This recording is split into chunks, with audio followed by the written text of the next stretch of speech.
You ask Tiger to calculate. This deals with linear inequalities with one unknown. The final result is x greater than 20. Let's solve it step by step. Group all constants on the right side of the inequality. Subtract 43 from both sides.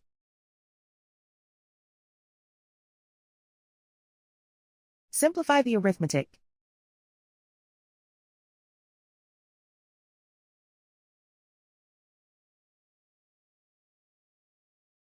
Isolate the x. Divide both sides by 3.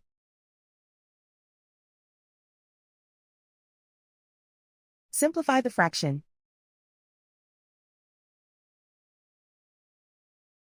Find the greatest common factor of the numerator and denominator.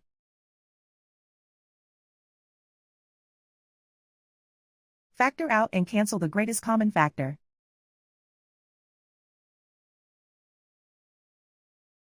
Plot the solution on a coordinate grid. And so the final result is x greater than 20.